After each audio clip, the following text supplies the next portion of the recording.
Hi, I'm Danny Glover, and you're watching Joburg Today. MMC Michael Soon, thank you for coming to the show to talk to us about the Westbury incident. Thank you very much. It's always nice to be with you. Now, Westbury has been in the headlines for, unfortunately, the wrong reasons, the shooting of the mother and the injury to her child. Are we likely to see more disruptions taking place? Well, Leroy, over the past day and a half, we have seen Westbury becoming much calmer.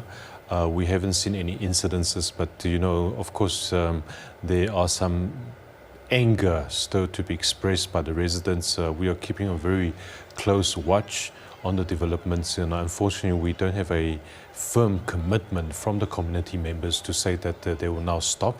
But what we are seeing is that the community members themselves are starting to clean up after the violent protest. So I want to take it as a good sign, as an indication, as a show of good faith that they are beginning to restore order, so that the police officers are able to get into Westbury and surrounding area to do their crime fighting work and jobs. Now I want to put you on the spot here. Was their reason for the disruptions justified?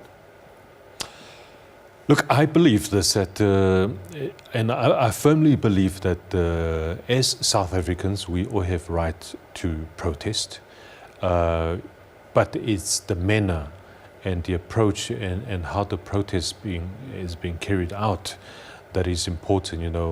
I do not believe any kind of violence would resolve a lot of the social ills that we face. Certainly from what we saw at Westbury, by burning down a rear station, blocking the roads, stoning police officers and police cars. In fact, when I was in Westbury on Monday night with my JMPD officers, we rode in the armored vehicle. We were stoned, numerous times. Rocks just flew. We were petrol bombed 3 times. For me, that kind of violence, that senseless of criminal behavior, does not resolve any issues that's being highlighted by the community. Yes, you may receive a lot of tension. So to answer your question, I believe that the communities do have a right to protest. They do have a right to be angry.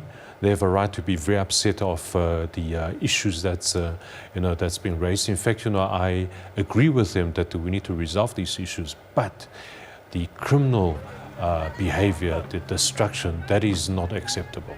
Now, one of the issues that they raised was poor policing by the JMPD, by SAPS. How have you managed to tackle that within your own organization? In terms of the city of Johannesburg, of course, our Department of Public Safety, we've always been in and around the Westbury area. A lot of the operations, the anti-drug campaigns we've conducted, the crime prevention activities.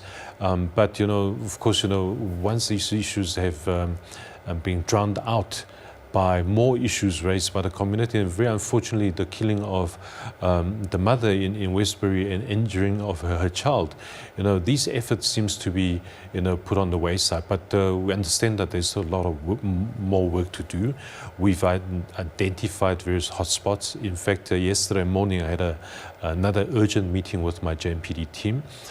Some of the immediate term that we've set out to say that one, we're going to be conducting operations to eliminate illegal firearms, because there are many gun-related violence happening in Westbury. Secondly, of course, the anti-drugs campaign. We want to go out to ensure that we have intensified stop and searches to search for illegal firearms, drugs, and whatever other illegal activities taking place.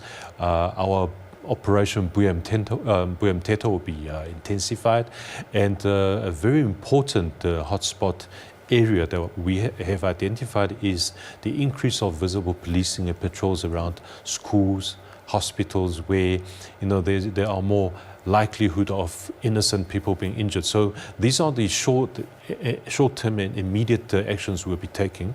But I think in the long-term solution, we need to work with the community members.